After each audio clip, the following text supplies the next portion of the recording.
Bismillahirrahmanirrahim. Assalamualaikum warahmatullahi wabarakatuh. Bersyukur kita kehadrat Allah Subhanahu wa taala pada malam ini.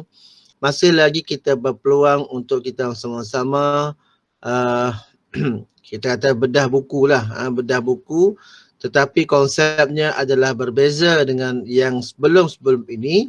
Sebab kita dalam rangka dengan YouTube ni kita secara umum, tetapi Google Meet ni kita sebagai kita nak tengok ataupun kita nak lihat secara teknikalnya, secara teknikal daripada buku teks, apakah dia, atau kita kata sebagai apakah isi kandungan yang hendak dihasratkan, apakah yang dihasratkan daripada perbincangan setiap tajuk. Okey. Dalam dakwah pemacu kemajuan, saya harap bacaan Al-Quran insya-Allah dan ini seperti mana ulangan semalam kita mungkin ada yang tak berkesempatan. Di dalam setiap ayat, contohnya, dan siapakah yang lebih baik perkataan.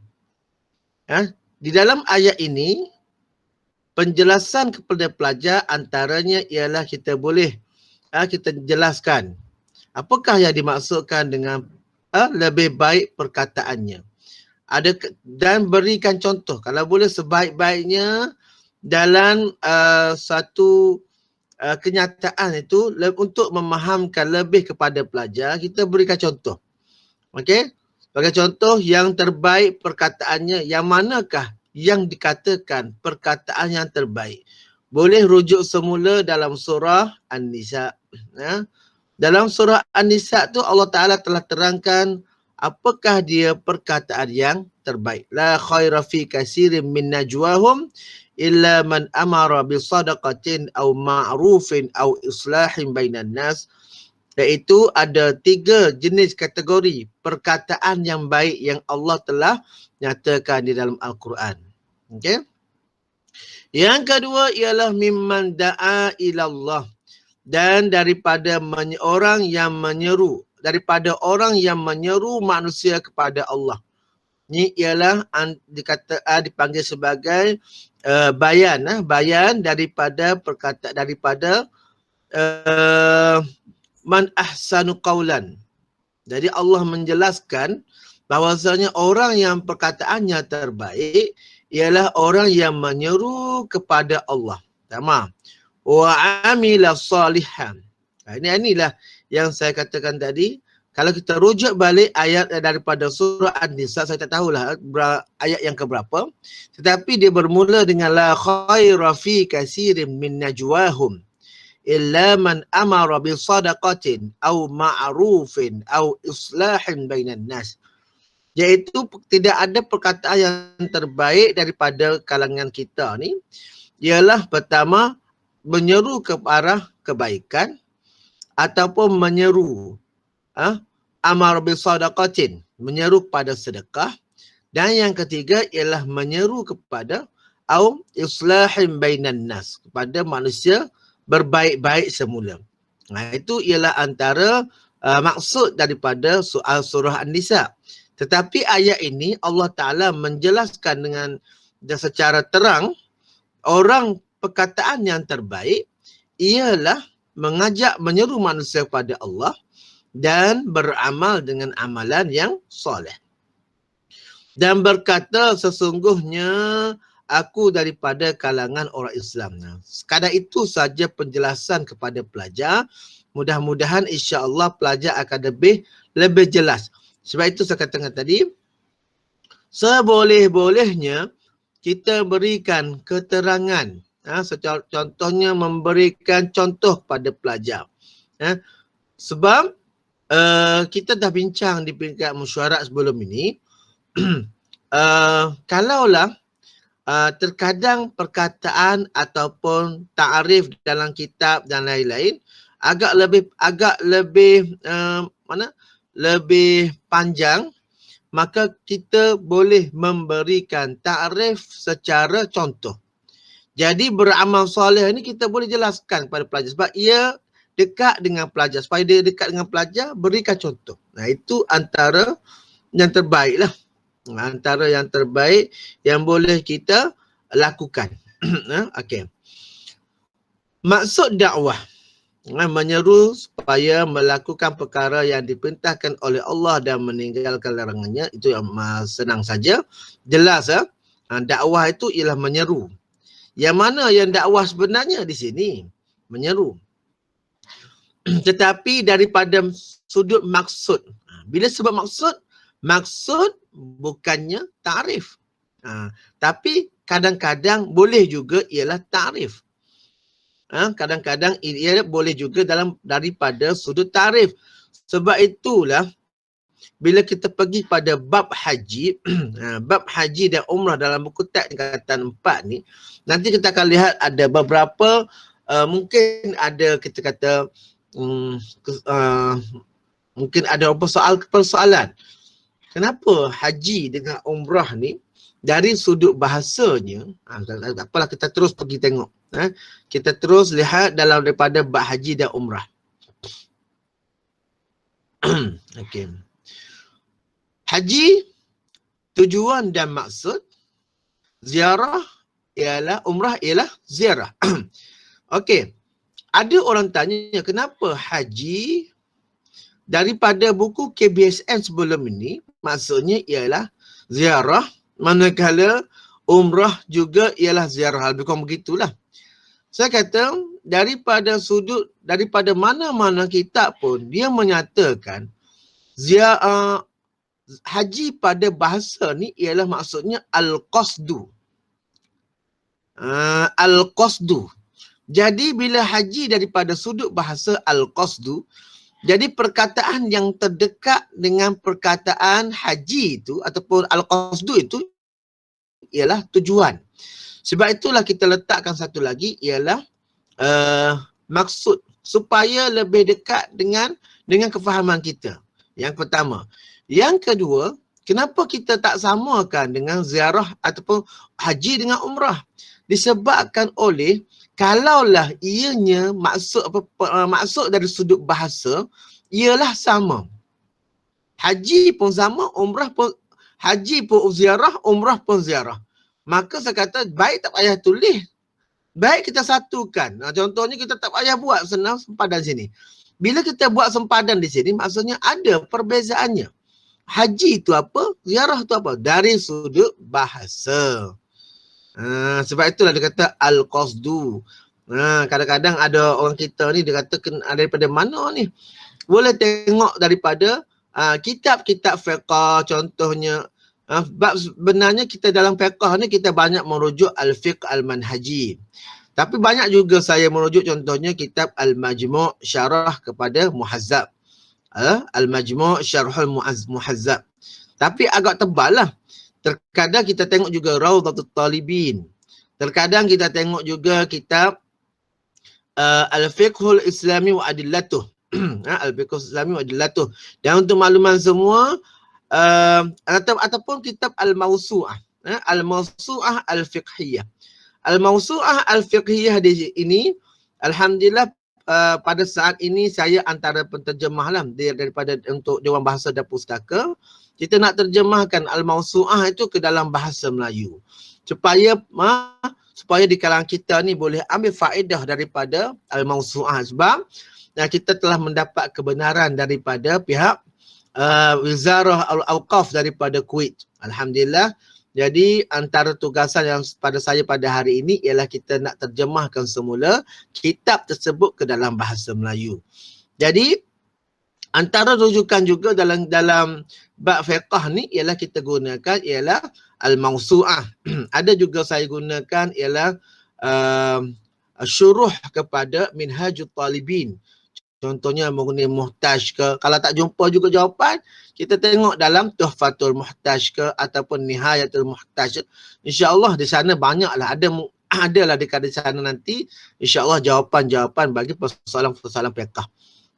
Kalau tak dapat juga, mungkin barulah kita cuba lihat taklidkan dengan mazhab lain. Itu bagi kemudahan dan juga untuk kemaslahatan kita semualah. Contoh kalau ada persoalan dalam masalah fiqh lah. Okey. Kita pergi semula kepada tajuk kita tadi. Okey. Dalam ayat ini ada beberapa tuntutan utama. Yang pertama ialah dakwah. Dan seperti mana yang saya katakan, bila dinyatakan tuntutan mesti daripada ayat Al-Quran dan bukan keluar daripada ayat Al-Quran. Contohnya berdakwah, man da'a ilallah wa amila salihah amal salih wa qala innani minal muslimin. Inilah yang mana yang nombor 3, menjadikan Islam itu sebagai cara hidup. Itu yang jadi nombor 3 tu. Okey, ini tuntutan ayat. Maka berdakwah ni diulang semula. Tadi maksud dakwah. Sekarang ni apakah konsep ya di sini ialah konsep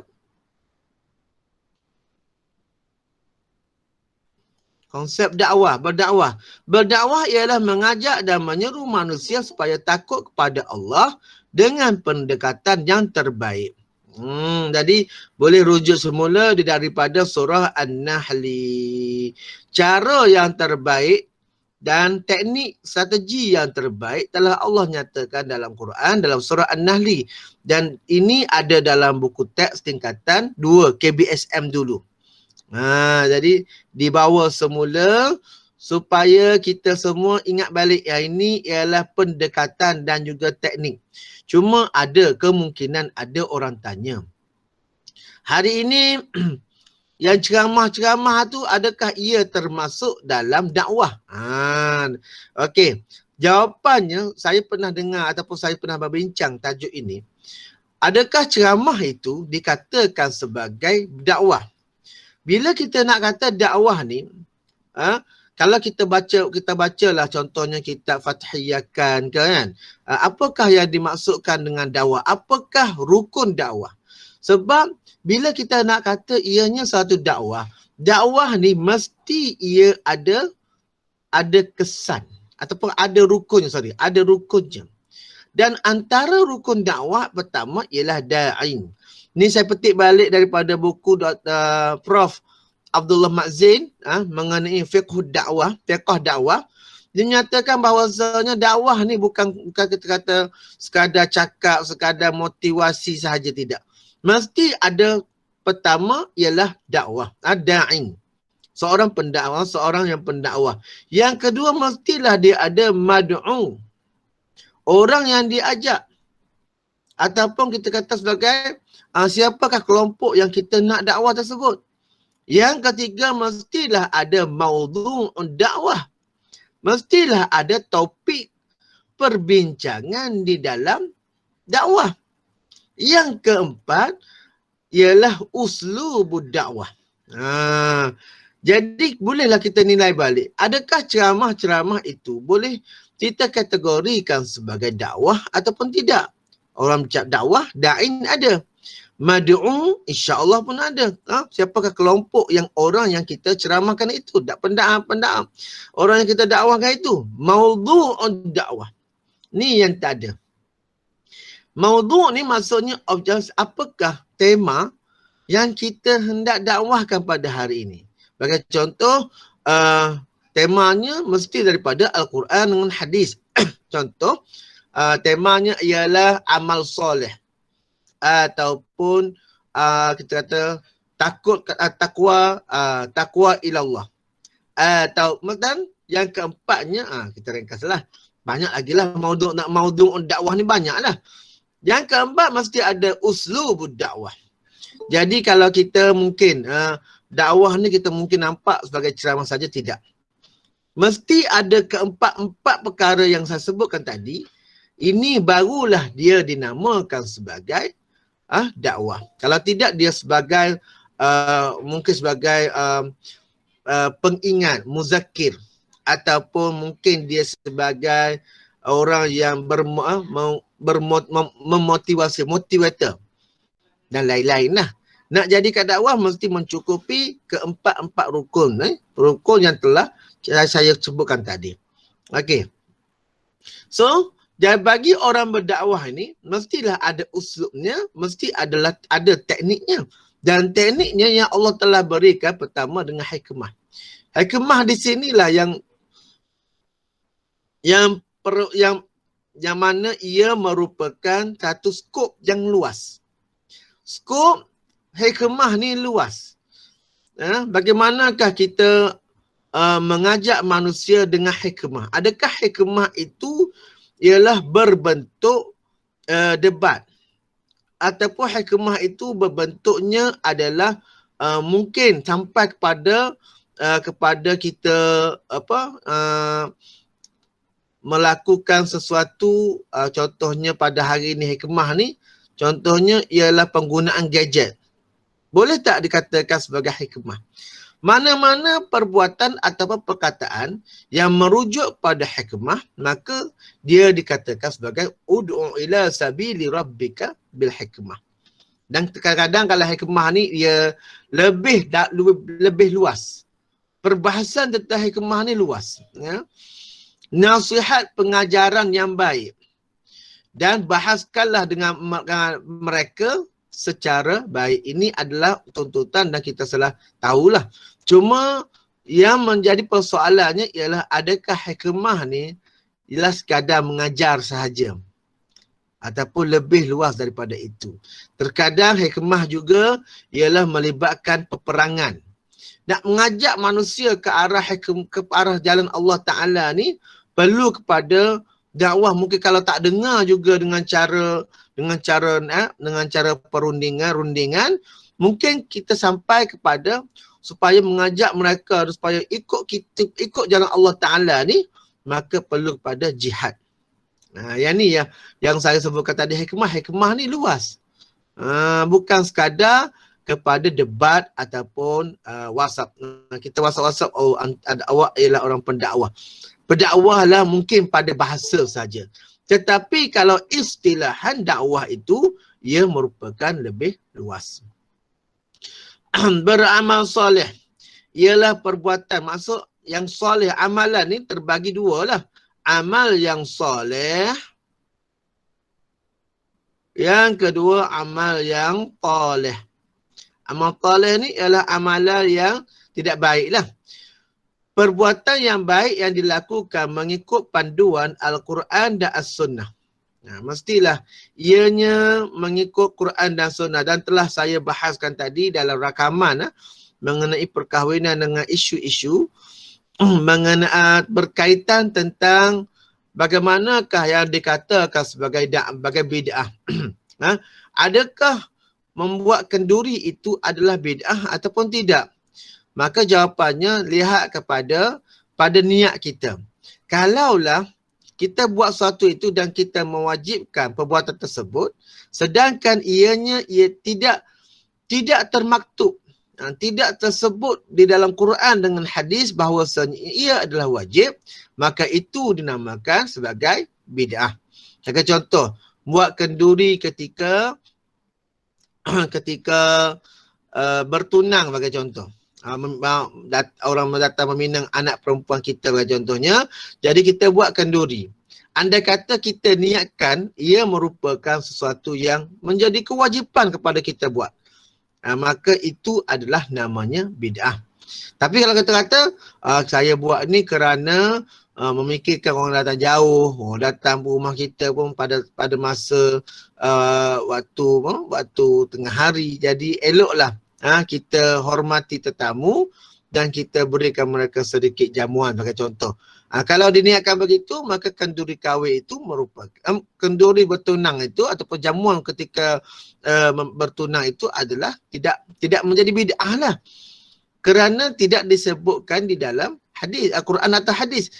Tetapi dalam walimatul urus itu sememangnya sudah tersebut di dalam hadis, aulim walau bisyatin. Jelas.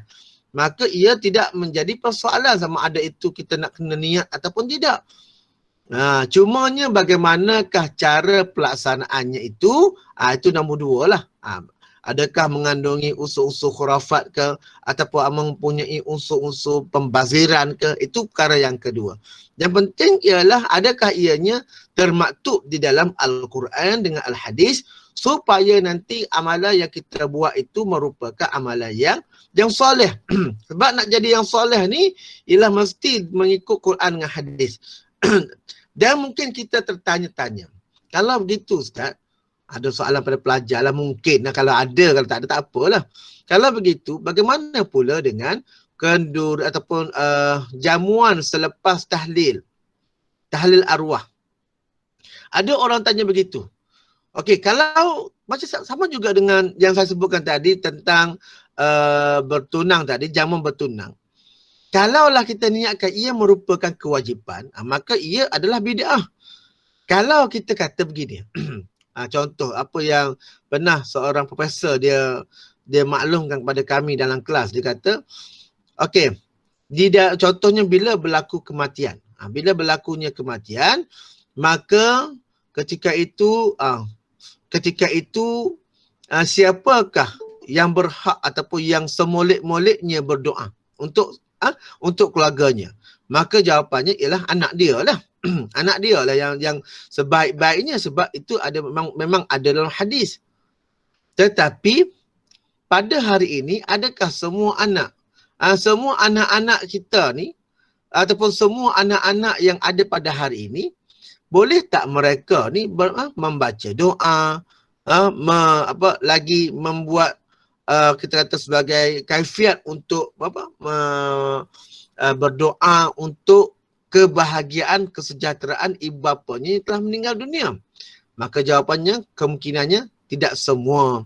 Bila dah tidak semua, jadi apa yang berlaku pada masa dahulu, cerita orang masa dulu, bila dah begitu, maka kita pun kita panggil lah orang yang boleh, orang yang dapat melaksanakan kaifiat berdoa untuk ibu bapa kita.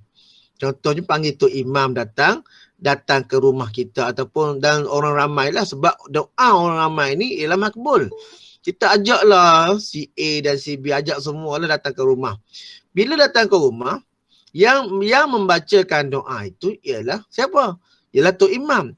Tetapi yang mengaminkan doa tersebut ialah daripada anak. Anaklah yang berdoa, yang mengaminkan doa. Jadi bila dah mengaminkan doa tersebut, maka insya-Allah termasuklah di dalam golongan yang disebutkan dalam hadis jika mati anak Adam itu. Tetapi adakah mereka kita datang saja ke, ataupun kita buatlah sedikit, berikan sedikit makanan ke, jamuan ke? Jadi jamuan itu dilakukan kerana kita nak menghargai. Ini soalan penghargaan. Menghargai orang datang ke rumah kita dan menggunakan masa mereka sedikit. Mereka datang jauh-jauh makan, datang ke rumah, tahlil arwah. Lepas tu kita buat sedikit jamuan. Dan jamuan itu sebenarnya bukannya wajib. Tetapi kerana pertama menghormati tetamu, yang kedua ialah penghargaan kepada mereka yang telah mencurahkan masa dan tenaga mereka untuk datang ke rumah kita untuk sama-sama berdoa bagi kesejahteraan untuk ibu bapa kita. Itulah jawapan kenapakah tahlil arwah, kenduri tahlil arwah itu dilakukan. Cumanya pelaksanaannya sahaja. Pelaksanaan sahaja yang mungkin ada sedikit isu teknikal. Iaitu yang disebutkan dalam hadis tentang membuat jamuan bagi ahli Ja'far, ahli keluarga Ja'far, yang mana kita tahu Ja'far bin Abi Talib telah meninggal dunia dalam satu peperangan, mati syahid. Jadi Rasulullah menyebut kepada para sahabatnya, isna'ut ta'an, buatkan makanan bagi keluarga Ja'far, kerana keluarga Ja'far ni mereka dalam keadaan bersedih. Jadi teknikalnya ialah kalau hari ini, kalau kita betul mengikut sunnah, maka kita buat bagaimana? Kita buat ialah, bagi contoh ni cadangan saya sebelum ni. Saya kata, okey, apa kata kita buat potluck? Maksudnya datang orang jiran-jiran dekat rumah si mati tu, datang bawa makanan, ya, bawa makanan ini, bawa sedikit, yang ni bawa. Akhirnya bila kita kumpulkan ramai-ramai, bila dah kita selepas daripada kenduri tahlil arwah itu, bolehlah kita buat penghormatan ataupun kita buat bagai jamuan. Maka itu sudah kita dah mana kita sebenarnya mengikut apa yang dilakukan, apa yang disuruh oleh Nabi SAW. Yang jadi isu orang marah-marah pada hari ini ialah kerana kita paksa pula keluarga si mati itu supaya mereka membuat jamuan. Itu yang menjadi marah pada orang pada hari ini. Kalau kita ikutkan, kalau keluarga si mati pun kata saya nak buatlah kenduri, tak apalah, tak payahlah buat potluck. Sebab saya nak bersedekah bagi wakil kepada si mati. Tidak ada masalah sebenarnya. Tapi yang jadi isu kalau kita paksa sampai mengambil harta anak yatim, yang tu yang jadi isu pada hari ini. Itu yang jadi orang kata bid'ah dan lain-lain. Kalau kita ikut turutan dengan betul amalan, mengikut panduan Al-Quran dan As-Sunnah, maka sebenarnya itulah yang dikatakan sebagai amal yang soleh. Sebab itulah amal soleh ni contohnya ibadat khusus dan juga terbagi dua lah, ibadat umum.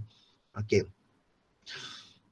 Atamuruna an-nas bil birri wa tansawna anfusakum wa antum tatluna al-kitab afala ta'qilun. Okey. Patutkah kamu menyuruh manusia ini? Sebenarnya ayat ini, kenapa tiba-tiba datang ayat ini? Ini peringatan. Datangnya ayat ini ialah kerana untuk memberitahu kepada kita dan juga beritahu kepada pelajar. Kadang-kadang kita mengajak orang berbuat baik, tetapi kita lupa tentang diri kita.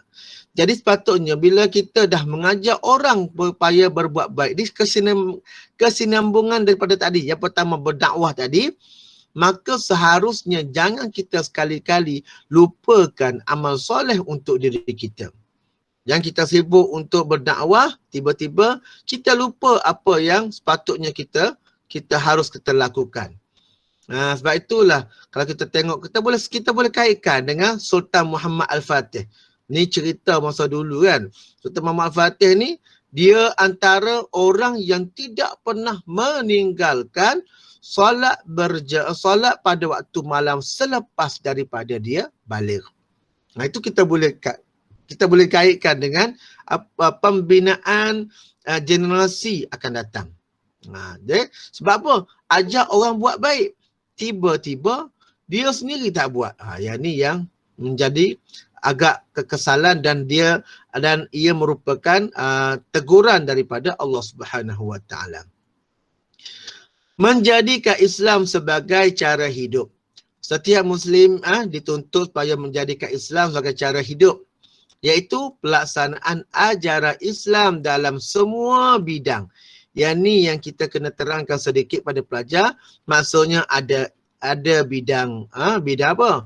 Bidang akidah, bidang fiqh, dan fiqh itu pula terbagi kepada 4 bahagian. Bidang tasawuf, maksudnya daripada bangun tidur kepada tidur semula.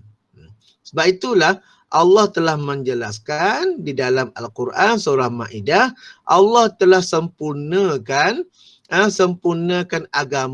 agamamu. Maksudnya di sini daripada bangun pagi sehingga kepada tidur semula itu semuanya Allah telah lengkapkan. Allah telah lengkapkan bagaimanakah kelakuan kamu pada setiap masa. Okey. Dan spectra ilmu di sini kita boleh kaitkan bahawasanya Islam itu adalah agama yang tinggi. Al-Islamu ya'lu wa la yu'la alaih. Dan juga ada satu lagi kata-kata daripada Sayyidina Umar bin Khattab yang dipetik daripada Mustadrak Al-Hakim. Siapa dia Al-Hakim di sini? Bila sebut Al-Hakim, maksudnya ialah Hakim At-Tirmizi. Sebab At-Tirmizi ni ada dua orang. Pertama At-Tirmizi, Imam Tirmizi yang terkenal dengan Sunan Tirmizi. Yang kedua ialah dikenali sebagai Al-Hakim, dan kitabnya yang masyhur antaranya ialah Al-Mustadrak.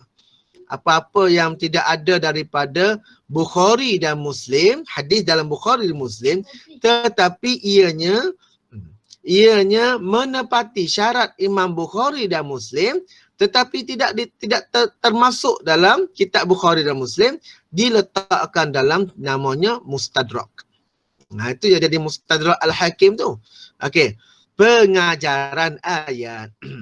Pertama, kita hendaklah berdakwah. Dan ini seperti mana yang saya katakan, kita mengatakan bahawasanya bila sebut pengajaran ayat ni mesti ambil diharap daripada Al-Quran Al-Karim. Cuma mungkin susunan perkataan sahaja. Seperti mana yang kita tahu bahawasanya dalam kita punya pendidikan Islam ni, kita perlukan contohnya bila sebut pengajaran tu kita kena adalah kita hendaklah, lepas tu diterangkan dengan kerana ke, yang kabus lah seperti mana kita maklum. Kabus, ada kata macam-macam, buka dan lain-lain. Terpulang. Yang penting sekali ialah penerangan itu mesti bertepatan dengan isinya. Kalau berdakwah, kenapa? Dakwah sunnah Rasulullah.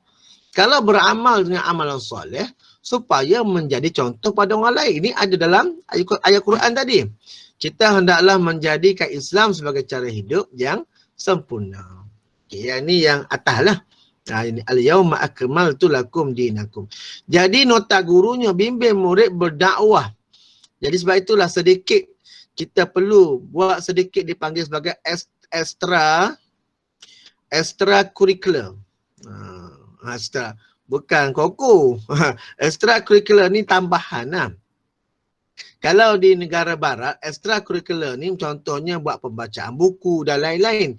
Jadi kita kena buat sedikitlah perbincangan. Mungkin selepas daripada kelas kita. Contohnya kita kata perbincangan. Bagaimanakah untuk menjadi seorang pendakwah? Apakah yang perlu ada? Jangan sekadar itu saja. Terangkan sedikit. Rukun dakwah ni perlu. Bagaimana supaya dakwah yang kita buat tu betul-betul benar-benar menepati konsep dakwah. Mesti ada rukunnya, bincang dengan pelajar. Ini yang dikatakan secara beradab dan beristiqamah. Itu yang maksudnya pelajar boleh menilai semula apa yang telah dipelajari. Bila mereka dah buat dengan program, projek-projek, mungkin dapatlah nanti insya-Allah apa yang kita hasratkan, yang dimaksudkan dengan dakwah tu, insya-Allah mereka akan dapat faham dan mereka amalkan. Sebab itulah kita berikan sedikit dengan panduan aktiviti. Sebagai contoh, tak apalah, aktiviti ni terpulang lah. Kadang-kadang kata, Ustaz, kalau gitu, kalau masa PKP ni kita tak boleh buat ni. Jadi kita boleh buat cara lain. Kita boleh guna dalam teknik PAK 21 ni sebenarnya, untuk makluman. Kalau kita tengok dalam internet tu ada lebih kurang 100 teknik dan mungkin lebih daripada itu. Jadi kita boleh pilih mana-mana yang kita suka. Contoh kalau PKP ni saya lebih suka teknik namanya idea rush. Maksudnya pelajar bagi je idea. Contoh kita tanya, okey, apakah dia tuntutan daripada surah Al-Fussilat, surah Fussilat ini. Bagi je jawapan. Jadi sekurang-kurangnya pelajar terus kita buat secara brainstorming.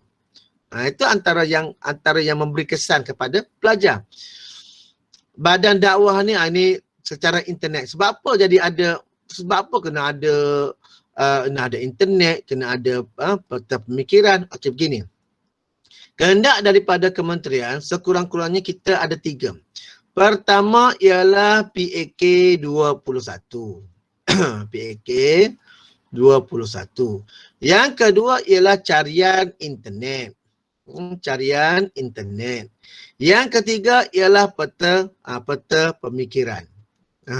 Yang ni ialah kehendak daripada pihak Kementerian KPM sendiri dah. Maksudnya sekurang-kurangnya mesti ada 3 ni. Tambah satu lagi, mungkin kalau sempat mereka minta supaya kita buatkan projek dengan pelajar. Ada projek mini lah.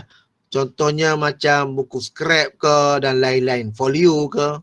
Jadi ini merupakan kehendak daripada kementerian. Jadi sekurang-kurangnya kita lihat di sini ada ada PAK 21, ada peta pemikiran, dan ada juga ialah carian internet. Ini ialah mengikut keadaan semasa kini, mengikut keadaan KSM yang ada pada kita. Okey, yang lain, yang mana yang mudah-mudah tu saya skip lah. Tuntutan dakwah, tuntutan ayat, maksud dakwah. Cuma yang ada sedikit mungkin kita kata, apa kehendak dengan soalan ini? Hayya 'alal falah, bagaimanakah anda mengaplikasikan? Okey, ayat soalan ini saya tengok kepada aplikasi. Yang inilah saya kata, pada hari ini kita, kebat kita sudah ke arah lebih daripada yang ada pada kita pada hari ini. Mungkin kepada aplikasi, kepada sintesis, kepada menilai. Jadi kita kena ajar pelajar, kita kena brainstorm dengan pelajar supaya nanti mereka tidak terikat dengan satu jawapan sahaja. Contohnya kalau aplikasi penyataan di atas dalam kehidupan seharian. Kita faham ini ialah antara seruan azan. Perkataan dalam azan. Adakah ianya semata-mata menunjukkan solat? Kita hendaklah solat di awal waktu. Kalau begitu kita terikat dengan, masih lagi terikat dengan cara lama. Cara sebelum ini. Cara sebelum ini. Sedangkan bila kita kata hasrat daripada kementerian, kebat itu, kita nak jadikan pelajar seorang pelajar yang berfikir. Maksudnya, kalau al-falah di sini, adakah maksudnya hanya solat sahaja? Tidak. Kita boleh terangkan sedikit. Al-falah di sini pada bahasa Arab maksudnya ialah berjaya. Apa yang kamu dapat berjaya? Berjaya ni apa dia? Berjaya kerana ada pekerjaan yang baik. Berjaya kerana keuangan yang kukuh dan lain-lain. Jadi bila pelajar nampak, oh rupanya berjaya ni bukan sekadar berjaya dengan maksud di sini ialah dengan solat sahaja. Tidak. Tetapi dengan yang lain. Dan hasrat daripada hayya 'alal falah sendiri, al-falah di sini maksudnya adalah luas. Jangan kita anggap al-falah di sini ialah semata-mata disebut dalam sembahyang tu, bila kamu sembahyang kamu akan berjaya. Berjaya dunia dan akhirat. Sebenarnya kenyataan hayya 'alal falah adalah luas. Kalau kita tengok terjemahan-terjemahan ataupun penafsiran-penafsiran ulama, kenapakah sembahyang itu dikatakan ialah sebagai berjaya? Pertama, orang yang salat akan mendapat redha Allah. Adakah dapat redha Allah saja? Tidak. Orang yang berjalan, orang yang salat, mereka akan tenang fikiran dia. Kenapa? Sebab ada hadis Nabi SAW, arihna biha ya Bilal. Nabi suruh Bilal tu azan supaya inilah cara untuk kita mendapat rehat. Tengok. Dah luas dah. Dah makin lama makin luas, makin lama makin luas daripada hayya 'alal falah. Sebab itulah dalam konsep kebat ini saya sarankan supaya kita selalu mengamalkan brainstorm. Masa dulu dia brainstorm. Kita banyak buat latih to be dengan, ataupun kalau teknik pada hari ini dia panggil idea rush.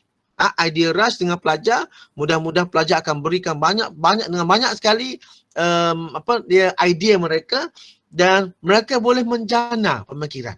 Bukan hanya tertumpu fokus pada satu perkara saja. Hanya al-falah. Jadi sampai bila-bila pun kita orang Islam tak akan dapat untuk keluar daripada kelompok tersebut. Kita nak hari ini umat Islam yang mana seperti mana yang dihasratkan oleh kerajaan supaya menjadikan manusia itu sebagai manusia, sebagai contoh. Jadi kemanjadian murid.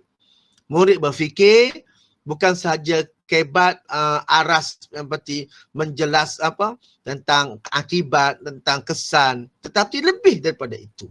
Inilah yang dihasratkan pada soalan ini. Maksudnya kita boleh brainstorm dengan pelajar. Kita nyatakan dahulu apakah sebenarnya yang dikatakan hayya 'alal falah. Apa kaitan dengan solat? Adakah ia hanya dengan solat sahaja ataupun luar daripada itu?